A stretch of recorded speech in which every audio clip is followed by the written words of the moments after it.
What's happening? What's going on? It's your boy Skyward Shield. I'm joined by Mr. Bill. Say hello, Bill. Hey, hey. All right, no sign of Mr. Chicken. He's AFK. He's MIA, I would say. Haven't heard a thing from him today. Today's Friday, and Invest 95L is currently at my doorstep. It stopped raining. I don't have much time between Bill's dinner and the next wave of rain. Prepare to Right. get flooded in. So, guys, anyone dealing with hurricanes now or later, be safe, be smart, listen to your governments, be them local or state. Don't be stupid. Yep. Anyway, enough with the yearly PSA about hurricanes. Let's move on. So, first things first. Every one of our teams did bad. All of them 0-1, and all of them looked pretty bad. Although not as bad as Mr. Bill's Lions, but we'll get to that later. For Uh, now, let's talk about me since I was up first. So, first play of the game, Watson throws a fumble, or creates a fumble situation. Should have handed the ball to Miller. Oh well.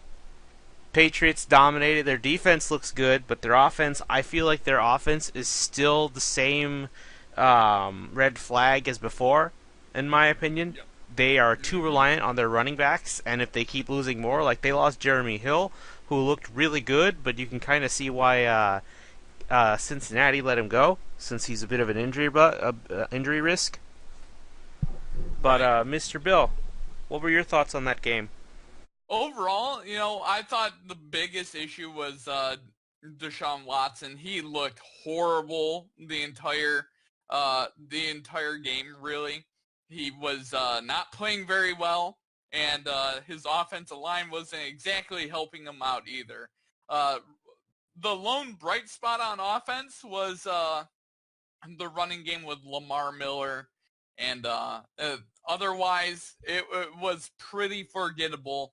That New England Ian defense Alfred Blue actually got it came out and going at the second half. It's just they didn't keep it up. They just kept forcing passes, yep, which yep, I will say, um, Bill O'Brien, for some great plays he comes up with, he also comes up with some dumb, boneheaded decisions. You could actually argue all the losses that Watson had, save for the Chiefs game, were all on Bill O'Brien for his play calling.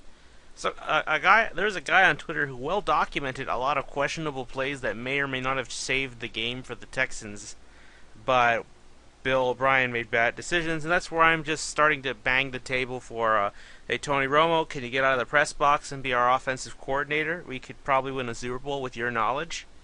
Okay, thanks, bye.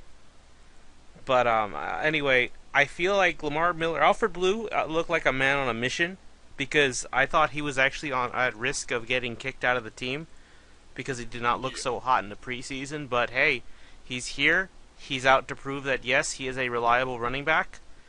I still miss Deontay Foreman, who is currently injured still from the preseason. But either way, if they need to focus on running the ball more before Watson can even think about throwing the ball, because in the second half they were getting hot. Although that wasn't the only side of the ball that was starting to get a little hot. The defensive line, especially DJ Reader, the guy nobody expects, but I say he's pretty solid, got to Tom Brady. In fact, they got to yep, Tom Brady more often than you thought. They didn't yep, eviscerate him like the Eagles did. They're no Eagles, but Mr. Bill, DJ Reader getting 2 sacks, also getting a tipped ball that led to a Honey Badger interception. yep. That was pretty good. I mean, overall, the Houston Texans defense played admirably given the hand that they were dealt. It was more so their secondary, especially when it came to covering Gronk.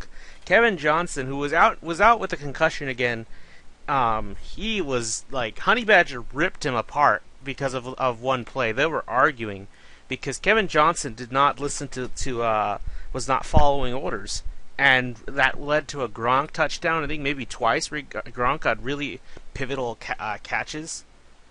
Yep. So I'm still saying it, Mr. Bill. You were all over Ebron as your bust. I think in the same year we got Kevin Johnson. I'm like, Kevin Johnson isn't that good. Not good at Right. all. I know Marcus Peters had issues coming out of college, not nowhere near as say like a Joe Mixon, mind you, but they probably should have picked him up instead. Might have been in a better position, in my opinion. Right. Anyway, Very Mr. possible. Bill, I was gonna say. So, how was J.J. Watt? J.J. Watt actually played decently, for coming off of 2 straight seasons where he was dealing with injuries. He looked pretty good in that game. I mean, he wasn't the same J.J. Watt, but I mean, give it some time and he'll be just fine. He still gets his hands up, and that's the thing. You don't have to always get to the quarterback. It's about disrupting the quarterback's timing or his arm slot. I will tell you, I did have some gripes with the play calling, not or from the refs. I mean, there were some bad ref calls or Oh yeah. non-calls. There were a lot of situations. Some people caught and made a compilation of some examples where, okay, Bill, if people don't realize how much of a force Clowney is, they were literally pulling in his legs when they're on the ground, like defeated and yet still trying to cling on, and that's an easy flag no matter what. Nothing, Right. nothing, no hold, hardly any holds called against the Patriots. In fact, the Patriots nearly played a clean game, nearly. Yeah, it's the situation where the all-star team always gets the calls. Only in Boston, only in Boston. Or Foxborough in this case, but you get what I mean. Oh, you think that's bad? 2 days ago, the umpires in, or 2 days before that, or was it? No, it was yesterday before that. That day at the day where the Red Sox won a game. Or no, wait, it might have been the same night. I don't know. Anyway, the Red Sox got away with a bullshit call that should have been that was challenged, but as the umpires don't like to give the Astros any favors because there was a situation, Mr. Bill. I think I showed you the screenshot. I don't know if I did. Altuve got to home. You see his leg touching home plate, so he should be safe. But they said he was out. When you look at the replay frame by frame, Altuve's leg touches the home plate before the Red Sox catcher or pitcher, I don't know who it was, can connect the ball against Altuve. So he says out. They say Yep. out anyway. Even though we are in an era where you could literally do frame by frame analysis, doesn't matter. Umpires are apparently the word is law. Yep. So yeah, It's uh, really, it makes you really suspicious about what sports groups or associations and leagues think about Boston. But that's enough conspiracy for a day. All in all, Bill O'Brien made some dumb decisions, especially that Gronk catch that was not a catch because it was bumbling it while on the ground and it was touching the ground at the same time. Which, if they call a timeout, I'm certain the refs, or at least would have taken a look at it, but they didn't want to bother. O'Brien says, that's not my responsibility. Dude, who cares? Just do it anyway. You weren't going to have an opportunity to score. There was only 30 seconds left. You think you're going to use right. your timeouts with the way you guys are playing to try and score 3 points or something? No way. Right. Anyway, Mr. Bill, I think that's really all I was going to say on Houston, apart from Watson really needs to settle down, I would say. But there's some good news for them. The Titans are also not really settled in either because this is week one. So there's an opportunity to rebound from this. But for the sake of keeping up with the Jags, they might want to clean up their act now instead of later. Yeah. That's paramount. Yep. All right, Mr. Bill. Let's move on to the next game. Let's talk you guys. Let's talk the first play of Sam Darnold's career. Pick six. Legitimately, the only good play of the game for the Detroit Lions was the first play of the game, and it was for the other team. And legitimately, that was a great pick six, and it gave energy to the Lions at the very beginning of the game. And then it just imploded. And I I I have a lot of reservations about this team right now, and I'm starting at square one. Square one. The offense with Jim Bob Cooter did not give Kerryon Johnson the ball enough in the game. You run the football. Kerryon Johnson was, running all over the place on the Jets defense, and we just got away from running the football again, like is typical in a Jim Bob Cooter offense, which led to issue number 2, Matthew Stafford throwing 4 interceptions in that game, and a couple being returned for pick sixes. You know, you cannot win. You cannot win games if you're throwing interceptions. And there was the Jets that said, "Oh, we know the playbook." It's not really difficult to study the Lions playbook because we do the exact same thing every week, and we don't change up the formula ever.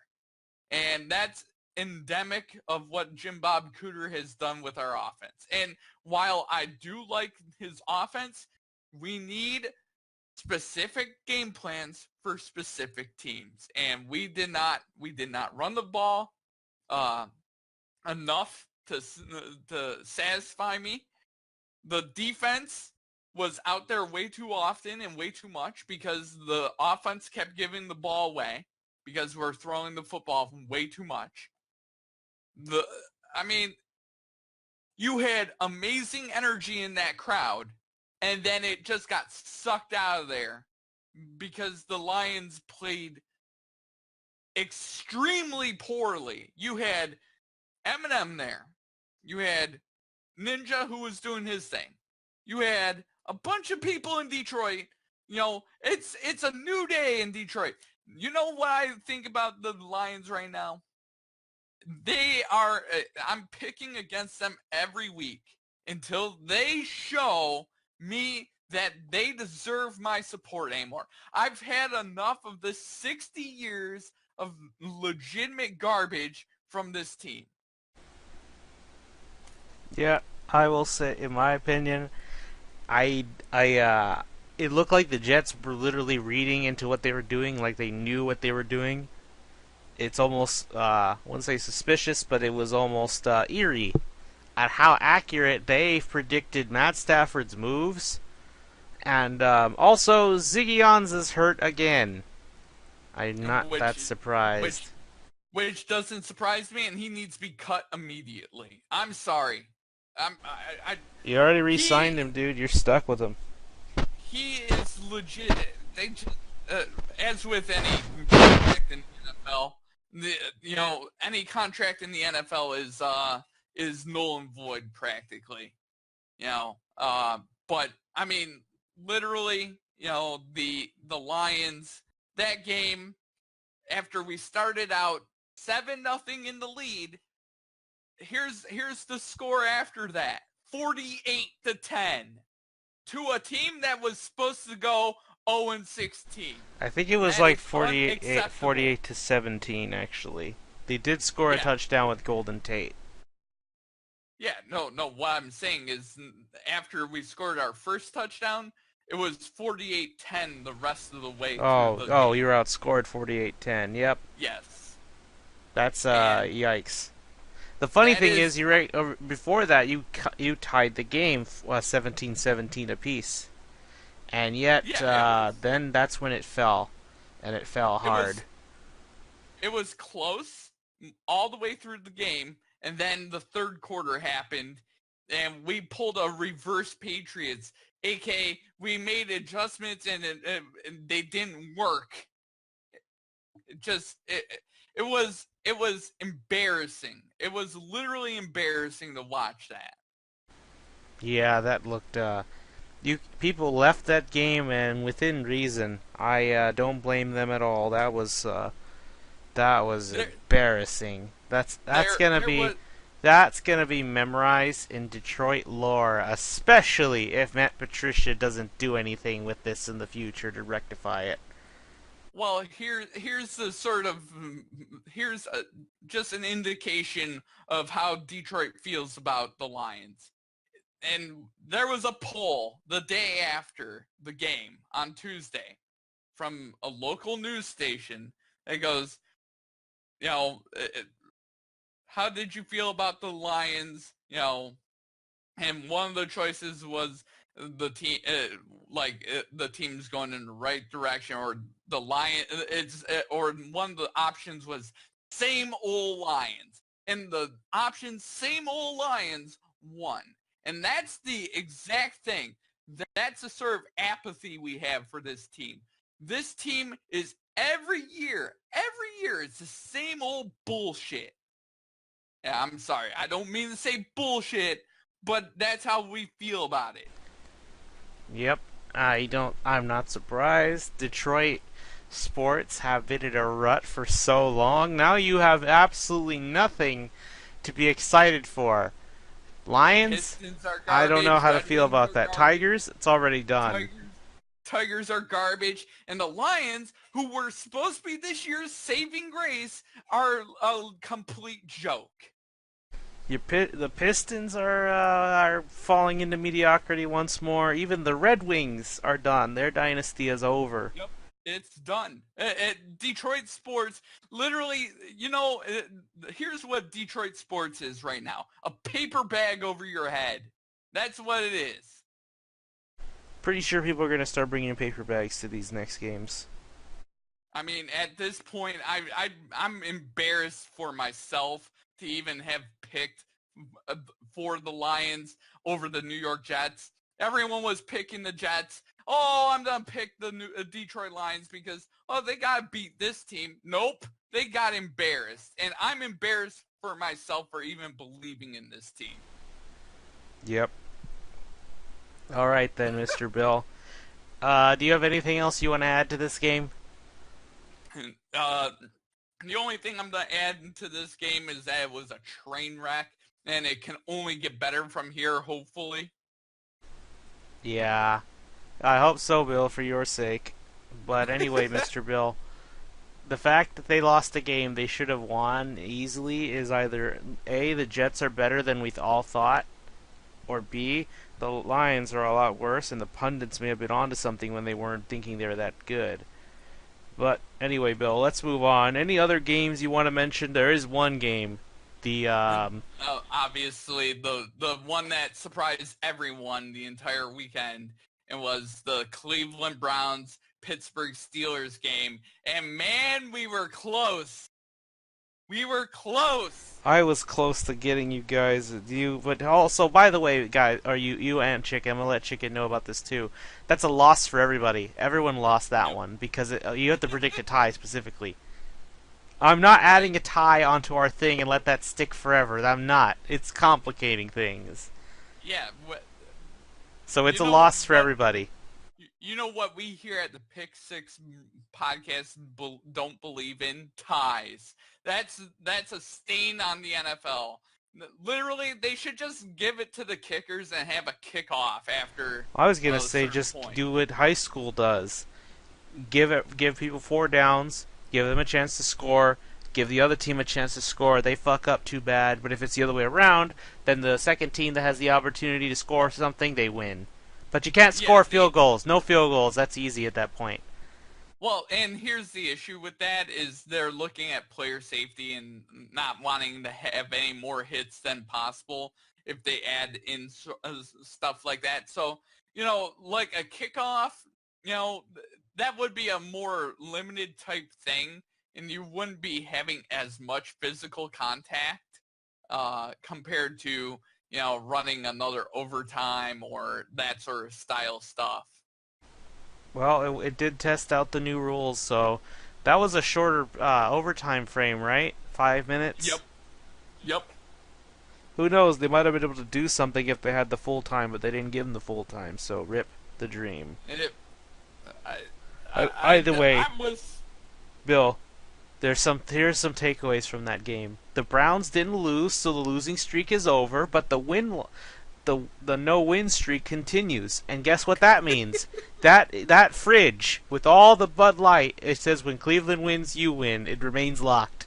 No one's allowed. No beer for you. No beer for you, Cleveland. You gotta go win and fight for it first. Nobody's getting a water break till you get a W. And I kept seeing on Twitter, everyone was predicting an 0-0-16 season, 16 ties in a row. Now, if that were to happen, the statistical probabilities of that happening are very low. I would But I would ask Hugh it would Jackson for his lottery numbers at that point. it would it would be very, very Cleveland Browns to have a 0-0-16 record where they neither win nor lose. And you know what that means? The no-win streak would continue another 16 games. But Yikes. I mean, they have an issue with the New Orleans Saints because the Saints were embarrassed as well. But Yep, by Ryan Fitzpatrick. The cycle begins anew. Fitzmagic takes over the guy who was initially going to be the starter. Lights up the field the first few weeks, looks promising, demands a contract extension, gets the contract extension or doesn't, but in the meanwhile starts playing like shit. And yeah, it's the perfect plan. right, Fitzpatrick's actually a very good quarterback, but the thing is, he plays so bad. He plays so good just to get a good contract extension to make money, and then once he gets his money, bam, drops off the map, so he can go somewhere else, and the cycle begins anew. oh yeah. It's a very elaborate plan by you, Fitzpatrick. But I'm on to you. I know I you're mean, after the money. with the beard, he looks like a wizard, so he's obviously pulling some sort of magic. Yep. But Bill, well, let me ask you, who's the best team in the NFC right now after Week 1? I'm gonna After week, go Vikings still, but I think the Rams are a close second once again. I think Philadelphia's a legit threat. Really, you still think so? They looked pretty sloppy in Week 1. Well, I mean, that defense still held Matt Ryan and Julio Jones to 12 or, yeah, something odd points. It wasn't, I mean, that's doing work against that team. They still had Tevin Coleman, Julio Jones, Mohamed Sanu. You know, that's nothing to sneeze at. Yeah, I get it. I'm just gonna go with the Vikings because I trust their quarterback over what's his name, Nick Foles. I know Nick Foles won, but I'm like Kirk Cousins so far is clicking really well with that offense. Which Bill, if that Vikings offense had a real quarterback at the helm, they probably could have had a chance to beat the Eagles last year, if you ask me. Yeah. hmm So let's just say if that rematch happens again, I'm leaning a bit more towards the Neo People Eaters. I'm I'm still leaning Philadelphia because they're gonna have Wentz back, and that defense is only gonna get better. Until Wentz comes back, I'm going Vikings because Wentz is better than Foles, and that's just the fact. Because Oh yeah. remember, Foles wasn't even in a good, wouldn't have been in a good situation if not for that record. That who put him there? Oh yeah, Carson Wentz, the true MVP. Right. It was foretold in the book of Wentz. Never forget that. Carson Wentz is officially a religion in Philadelphia, and we are all living the experience. Well, and he's already got a Super Bowl ring. Yeah, You if he know. doesn't, I'll call blasphemy because that man earns that ring every much as Nick Foles does, Yep. for the reasons stated earlier. All right Indeed. then. I was going to tell you, Bill. How do you feel about Aaron Rodgers with his tactical get hurt, come back in the second half, save the Packers, and yeah, look great. I guess I'm just tired of the. Oh my God, Aaron Rodgers is injured. Everybody called the. Well, guess who Everybody they're called the playing now? authorities, and then magically comes back, and he's like, "Oh, by the way, guys, remember that knee injury? It doesn't hurt anymore.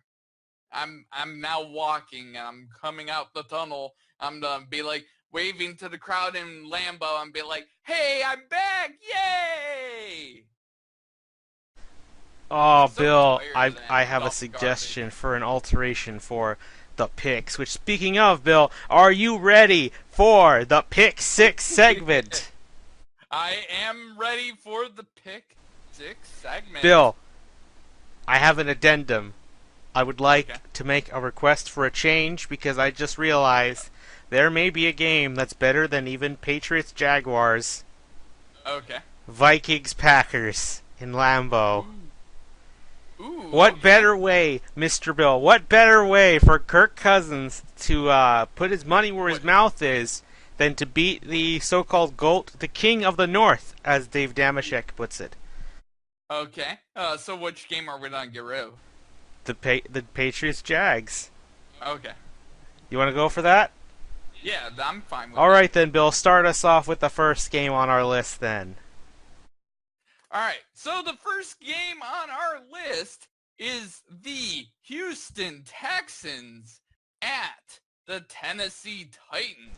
I'm gonna go with the Texans in this one. The Titans are also pretty injured too, and Marcus Mariota is looking a bit shaky.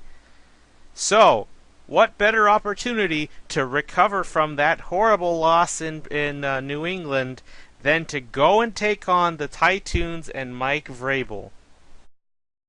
Right. And I mean, they'll also know Mike Vrabel's system. That's the other thing. And the other thing with that is the Titans don't have their security blanket, and the guy that caught a lot of touchdown passes, Delaney Ooh, he Walker. got out I've pretty got the bad. Like a dislocated or broken arm or something, leg or something. Ugh. yeah, it was. Ugh. So I've got the Houston Texans as well. I think the Titans are going to I was gonna really, say they have really no get Jack Delaney Conklin, who is Walker. a top tier left tackle, which is very dangerous. I expect Watt to be coming up from that side more often. Right. All right. So our next team is the Kansas City Chiefs at the Pittsburgh Steelers. Okay, no Bell so far. Doesn't look like he's coming back for this game either. But oh boy, if the Steelers go winless to start the first 2 weeks, the first fortnight of the season, oh boy. Oh boy, he's gonna look like a smart fucker, and they're gonna have to give him whatever the hell he wants as he puts all that money into his rap tracks. In the meanwhile, in Kansas City, Chicken was doubting Pat Mahomes. God Holmes is here, and I expect him and Tyreek Hill to light up the Steelers' secondary as they blow them out. I think Ben Roethlisberger, especially if Ben Roethlisberger doesn't play, the Steelers are in major trouble. I've got the Chiefs as well because of Tyreek Hill, and I mean, Tyreek was going crazy, and you're gonna have to double cover him, and then you got Kelsey right down the middle. All right. So our next game is the Miami Dolphins at the New York Jets.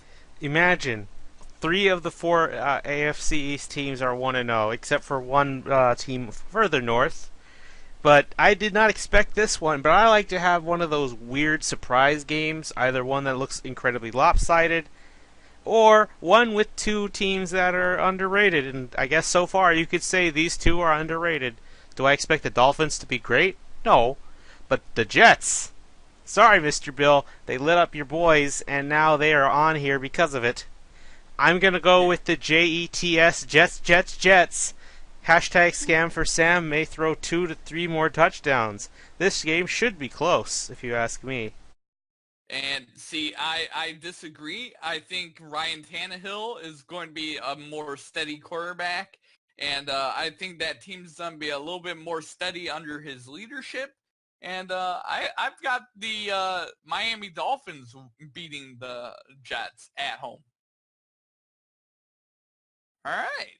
So our next game, the Minnesota Vikings at the Green Bay There are a Packers. lot of good games, Bill, that we could have picked, but I like this one because, like I said earlier, Kirk Cousins can live up to his hype and challenge Aaron Rodgers in Lambeau. And the best part is this is September, no cold weather.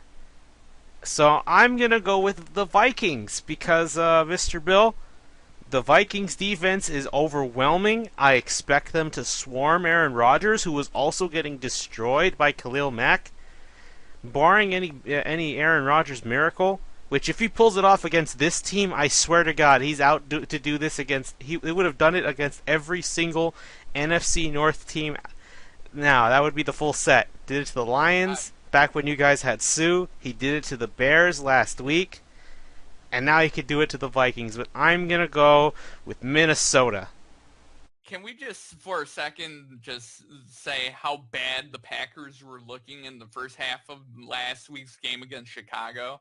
They looked really bad, and Aaron Rodgers was not playing very well.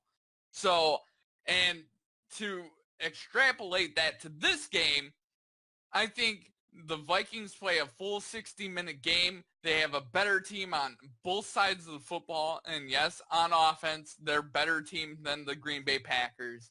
Uh, Vikings are just overall a better team in all phases of the game. And Cousins is going to rip apart that defense. I've got the Minnesota Vikings. I would argue they're one of the most complete teams in the NFL right now. I would agree. You've gone all road teams so far, Mr. Bill. That's surprising. Yes, I have. Well, that's unchanged because here's game number 5 of 6. It is my Detroit Lions at the San Francisco 49ers. This one's a bit of a coin flip for me because, Bill, I'm not entirely sold on the Niners offense. I do not. I feel like, aside from Pierre Garçon, the Niners have nobody to really call to for offensive playmaking skills besides, obviously, Jimmy G. Whereas the Lions, at least you got Golden Tate and Marvin Jones, and of course Kenny Golladay, who was also the guy who literally saved Matt Stafford's interception at one point. I think you know the play I'm talking about, Mr. Bill. Mm-hmm. Yep, so with that in mind, I'm going to go with Detroit. But this one's a very easy pick. I could turn around on it if I had more time to think about it. Well, I'll be brutally honest. Until the Lions show me something and don't roll over and play dead, I'm picking against them every week. And I'm starting this week with the 49ers. I'm picking the 49ers. I think Jimmy G could literally light this defense up until they actually start playing good. I'm just going to keep picking the opposing team. I've no more excuses. I want results. And until then, I'm picking the opposing team, and that's the 49ers. All right then, Mr. Bill, what's the last And game? then our last game is the Seattle Seahawks at the Chicago Bears on Monday Night Football. So the Bears are getting all their primetime games now, and I'm going to go with them, actually. I know Mr. Chicken's not here to defend his boys, but with Khalil Mack on board, all of a sudden, that Onion article about Russell Wilson saying he wants to get sandwiched by 6 players during a snap, it feels very accurate because it's probably going to happen. Khalil Mack could probably destroy that entire offensive line by himself. Right. And see, here's my issue. I think you know, I have a sneaky suspicion that the Seahawks are going to play a sneaky good game in this game, and I've got Seattle because Russell Wilson's find a way to win, and that's what he does. He finds a way to it's win. pretty much that's what he's gonna have to do for all the remaining 15 games he's got. Right. He can't rely on his defense to help him out anymore because it's not as reliable because the Legion of Boom is dead. Right. See, he's done do something magical in that game, and I mean it's a primetime game, and he typically shines in prime time. All right then, Mr. Bill. Do you have anything else you'd like to add? I think we're good. Just be safe out there, everyone. Yep, I will say. Chicken wasn't here, but I'm gonna have to go get his picks at some point, and I'll be sure to add them in the video. I probably won't even be able to upload this until I get his picks. But yeah. Anyway, the good thing about these about this format is that it's a lot easier for me to keep track of what games we're doing. Oh boy, Bill, next week's Thursday night game is actually interesting now. Jets-Browns. Yeah. Oh, that's going to be fun. Alright then, I think that'll do it for me. So, yeah, I'll see you guys next week for week 3.